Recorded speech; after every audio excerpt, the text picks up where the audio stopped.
તો આજથી પવિત્ર શ્રાવણ મહિનાનો પ્રારંભ થયો છે, જેમાં હાલ તો વાત કરીએ કે રાજ્યભરના શિવાલયોમાં વહેલી સવારથી જ ભક્તોનું ઘોડાપૂર ઉમટ્યું છે। હર હર મહાદેવ અને ઓમ નમઃ શિવાયના નાદ સાથે સમગ્ર વાતાવરણ ભક્તિમય બની ગયું છે। શિવભક્તો શિવાલયોમાં જઈને ભગવાન ભોલેનાથને જળાભિષેક, દૂધ, બેલપત્ર, ધતુરો અર્પણ કરી ધન્યતા અનુભવી રહ્યા છે। સુરક્ષા અને વ્યવસ્થા જાળવવા માટે પણ મંદિરોમાં ખાસ પોલીસ બંદોબસ્ત ગોઠવવામાં આવ્યો છે। આ પવિત્ર મહિનામાં આવતા સોમવારે વિશેષ ધાર્મિક અનુષ્ઠાનો અને પૂજા અર્ચના યોજાશે।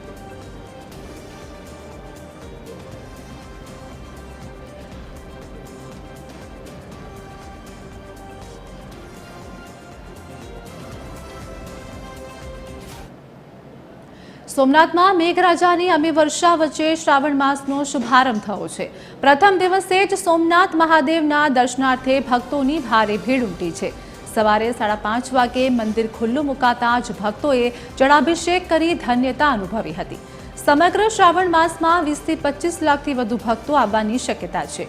યાત્રીઓને વરસાદ સામે રક્ષણ આપવા શ્રી સોમનાથ ટ્રસ્ટ દ્વારા સંપૂર્ણ માર્ગ પર પેગોડા ટેન્ટ લગાવાયા છે, તેમજ પૂજા કાઉન્ટર, જૂતા ઘર અને ભીડ નિયંત્રણ માટે ઉત્તમ વ્યવસ્થાઓ પણ કરવામાં આવી છે।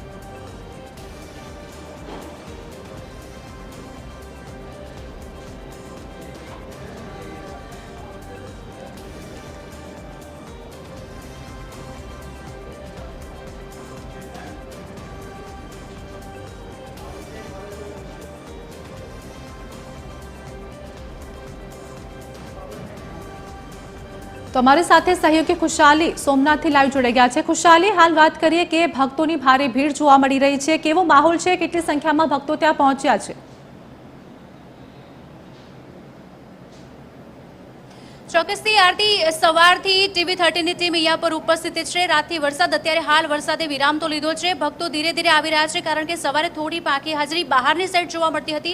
અંદર ભક્તોએ સવારે 7 વાગ્યાની આરતીનો લાહવો લીધો હતો। અત્યારે મંદિર પરિસરમાં અમે ઉપસ્થિત છીએ અને અમારી સાથે ઘણા બધા ભક્તો જે દર્શન કરીને આવ્યા છે તે લોકો ઉપસ્થિત છે। તેમની સાથે સીધી વાત કરવાની કોશિશ કરીશું કે તેમને કેવો અનુભવ થયો છે। જી, આપ કહાં સે આए हो और आपको क्या लगा यहाँ? जी, ऐसे मैं गोवा से आया हूँ, बट बेसिक यूपी गोरखपुर से हूँ और मैं आया हूँ बाबा का दर्शन करने। ऐसे मैं महाराष्ट्र पूरा जो भी महाराष्ट्र के ज्योतिर्लिंग है वो सारे दर्शन किए और लास्ट मोमेंट में गुजरात का दर्शन अभी हो रहा है। सोमनाथ जी का अंतिम दर्शन हुआ है। इसके बाद फिर हम लोग बैक हो जाएंगे, गोवा के लिए चले जाएंगे।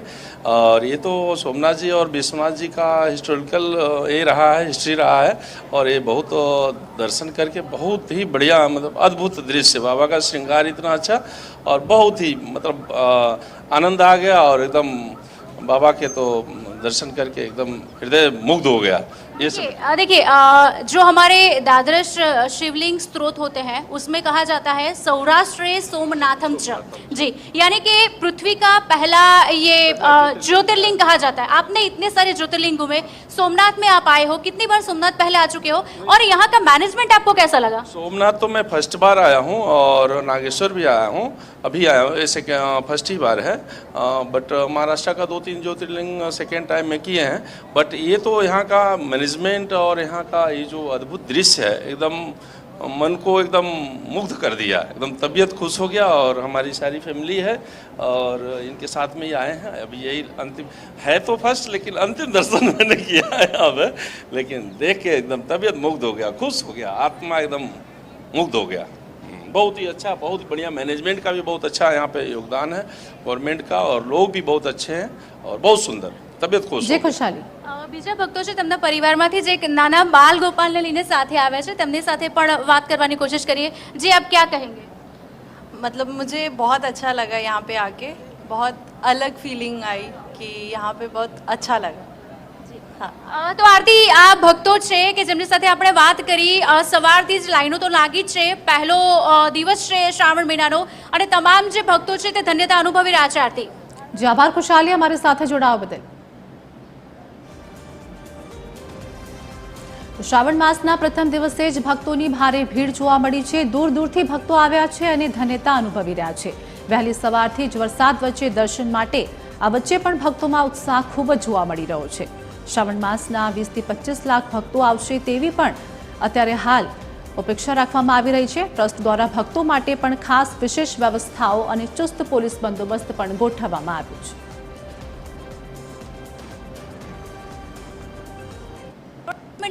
ગુજરાતમાં શરૂઆત થઈ ચૂકી છે. સવારથી હર હર મહાદેવના નાદ સાથે તમામ જે શિવાલયો છે ગુંજી ઉઠ્યા છે. TV13ની ટીમ અત્યારે ઉપસ્થિત છે સોમનાથ મંદિરમાં અને સોમનાથ મંદિરમાં પણ હર હર મહાદેવના નાદ સાથે સવારે 7 વાગ્યાની આરતીમાં લોકોએ લહાવો લીધો છે. ભક્તોની ભીડ જોવા મળી રહી છે. વરસાદની શરૂઆત થઈ ચૂકી છે. વરસાદ અહીંયા રાતથી શરૂઆત થઈ ચૂક્યો છે. અત્યારે થોડો સમય છે પણ આ મારી પાછળના જે દ્રશ્યો જોઈ રહ્યા છો તે 5 મહિનાથી સોમનાથ મંદિરમાં શરૂ કરવામાં આવેલી ટ્રેન સેવાના છે, જેમાં ભાવિક ભક્તોને લાવવામાં આવી રહ્યા છે પાર્કિંગથી લઈને અહીંયા એન્ટ્રન્સ સુધીના, અને સિનિયર સિટીઝન્સને વધારે મહત્વ આપવામાં આવી રહ્યું છે. પણ સાથે સાથે અત્યારે જે વરસાદ છે તેના કારણે તમામ લોકો આ જે સેવા છે તેનો લાભ લઈ રહ્યા છે. અને અમારી સાથે અત્યારે એ વ્યક્તિ ઉપસ્થિત છે કે જે આ સેવામાં કામ કરી રહ્યા છે. સીધી તેમની સાથે વાત કરવાની કોશિશ કરીશું. હવે આ સેવા ક્યારથી શરૂ કરવામાં આવી છે? 4 મહિનાથી શરૂ કરવામાં આવી છે. Parking to parking senior citizen માટે ઉપલબ્ધ છે, મતલબ બધા લોકો બેસી શકે છે. ઓકે. અને અત્યારે પાર્કિંગથી અહીંયા સુધી લાવવામાં આવી રહ્યા છે. વરસાદી માહોલ છે, કેટલા લોકો આ સેવાનો લાભ લઈ રહ્યા છે ને તમને શું લાગી રહ્યું છે? કારણ કે એક આખો મહિનો છે, શ્રાવણ મહિનો, પવિત્ર મહિનો હિન્દુ ધર્મમાં માનવામાં આવતો હોય છે. કેટલા ભક્તો આ મહિના સિવાય દર્શન કરતા હોય છે અને 5 મહિનાથી કેટલા લોકો આ સેવાનો લાભ લઈ રહ્યા છે? ઘણા લોકો, હજારો લોકો શ્વાસ લઈ રહ્યા છે આ બેસવાના પ્રયત્નમાં. હજારો લોકો ખુશ છે. સિનિયર સિટીઝનમાં વધારે લોકો ખુશ રહી છે કેમ કે હાલવા ચાલવાની તકલીફ હોય એના કારણે. ઓકે. અને અત્યારે જે વરસાદી માહોલ છે તેના કારણે તમામ લોકો આ સેવાનો લાભ લઈ રહ્યા છે અને આ સેવા નો કોઈ ચાર્जेस નથી, ખાલી એમ જ મૂકવામાં આવી છે ટ્રસ્ટ તરફથી. આ નિઃશુલ્ક છે, નિઃશુલ્ક છે, ગુજરાત ટુરિઝમ તરફથી છે. અને આ મંદિર પરિસરમાં જ અંદર ફરે છે કે ત્યાં તમે છેક સુધી લઈ જાવ છો તેને? અહીંયા મંદિર પાર્કિંગ સુધી છે ખાલી. મંદિરના પાર્કિંગ સુધી આ સેવા આપવામાં આવી રહી છે. તમામ લોકો લાભ પણ લઈ રહ્યા છે અને પાર્કિંગથી લઈને એન્ટ્રન્સ સુધી આ તમામ લોકો અહીંયા આવી રહ્યા છે. કેમેરા પર્સન હેમંત ગાયકવાડ સાથે ખુશાલી જરદોશ, TV13 ગુજરાતી, સોમનાથ.